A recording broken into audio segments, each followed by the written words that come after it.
I would not be in debt right now. Story 22. Ulcerative colitis and the lack of a proper safety net at my job concern me. I hope I do not lose my job due to a medical condition I cannot control. Story 23.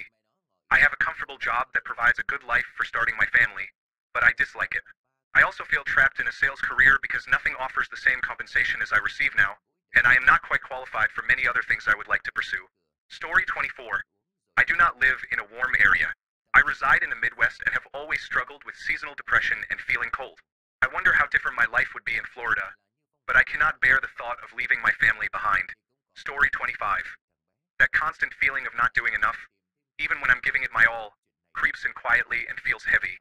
What about you? Story 26.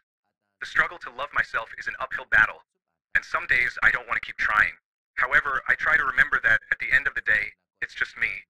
If I don't love that person, then what's the point? Story 27. The fact is that despite all my efforts, my life will never be anything more than mediocrity at best and a hellhole at worst. I will never have more than a mediocre job, earn just enough to get by, or drive a subpar car. I will never be with the woman I truly desire and will be forgotten by history in no time. My existence feels like a waste of space and oxygen. Story 28. Wars, injustice, corruption, and lies. Legal systems that fail often due to corruption. Story 29. Solitude. At some point in middle school, I emotionally separated myself from the people I loved and from people in general. Now, I am trying to move out of this mindset and making progress. Story 30. Chronic pain affects every aspect of my life and means that at 35, I still feel like I have done nothing with my life. Story 31. Current events are difficult to ignore. I am concerned that if I disregard them, I become part of the problem by not attempting to address it. I find myself arguing with individuals online who refuse to acknowledge data and facts and are filled with anger. However, if I do not engage with them, I feel complacent. Even watching the news and listening to the negativity is infuriating. It is taking a toll. I am exhausted. Story 32. What was destroying me every day was the last month or two of my father's life.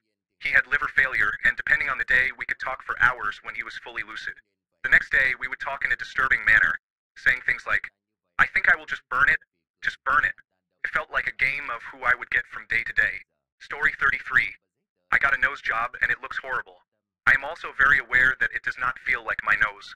I do not have the money to fix it, and I do not want to resemble anyone else. I feel trapped and deformed. Story 34. I don't even know anymore.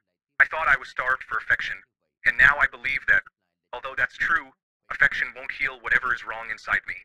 Story 35. No man I meet will be the same as my late husband.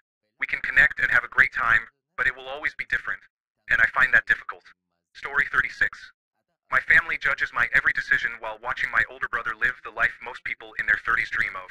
These are significant blows to my confidence. We are only 18 months apart, but he is enjoying life while I am struggling.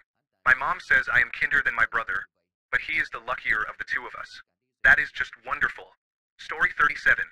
I receive no support at work. I am a salesperson. I am the one who looks the customer in the eye and promises a seamless experience.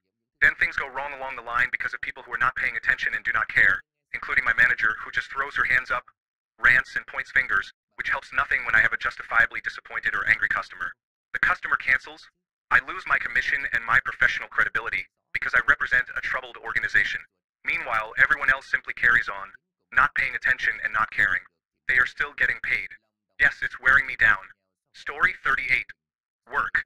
I like my job and it is not a particularly bad company, but I have felt myself slowly degrade over the past 20 years of consistent work. I used to be fun, goofy, high energy, and always exploring. Now, I am too tired most of the time to do any of that. The daily stresses have eaten away at my upbeat attitude. I wouldn't say I am a downer, but compared to what I was before starting my career, I am a much more serious person and I do not like it. I am concerned about what I will be in another 20 years. Story 39. I had a wonderful childhood and early adult life. My daughter will never know the experiences of that time. I have to remind myself that she won't experience loss in this context, just as I didn't perceive any loss compared to the fond memories of childhood my parents had. But it still saddens me. Story 40.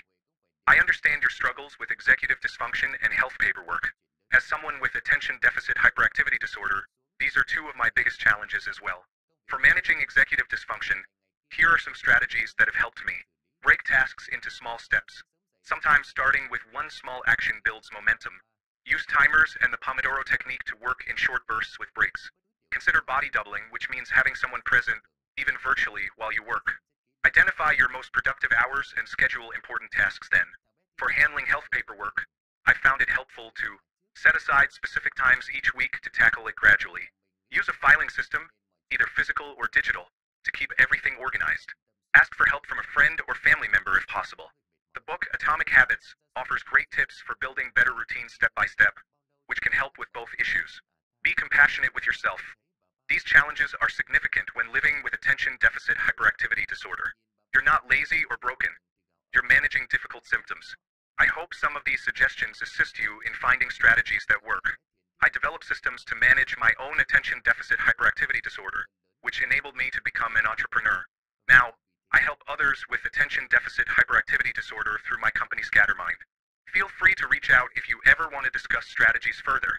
Story 41. I lost my father at an early age, and it really